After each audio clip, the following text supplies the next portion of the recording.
चार दरवाज्यात पहिल्या दरवाज्यात आपण आत प्रवेश केल्यावर ही भिंत दिसत्या. ह्याच भिंती बरोबर ती गाडी दिसते, त्याच्या पाठीमागे एक भिंत आहे.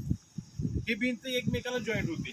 म्हणजे चार दरवाजा रणमंडळाचा उत्कृष्ट नमुना हेच दाखवला जातोय. खाली तटबंदी डाव्या बाजूला आणि ही भिंत कंटिन्यू जवळजवळ उंचीला 18 ते 20 फूट. समजा काहीतरी अर्ज विनंत्या करून हजारोच्या सैन्याने गडावरती प्रवेश घेतला चार दरवाजाच्या पहिल्या दरवाजातून.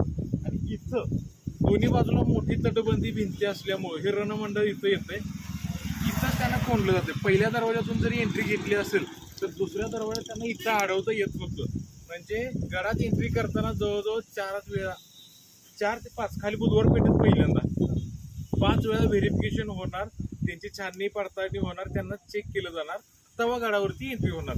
सहजासहजी गडावरती एंट्री अजिबात होत नव्हती.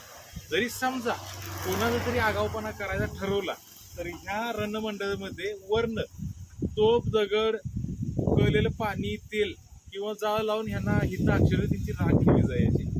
आणि तसं कोणी शक्यच नव्हतं, करणं शक्य नव्हतं. किंवा पणागड एवढा टफ आहे, सरळ आमने सामने लढाई करून जिंकून घेण्यात सुद्धा एक अयशस्वी प्रयत्न या ठिकाणी झाला होता. हा एक किल्ले पणागडावरच्या 4 दरवाजाचे रणमंडळ. बाकीचा पुढचा दरवाजा आपण पुढे बघू.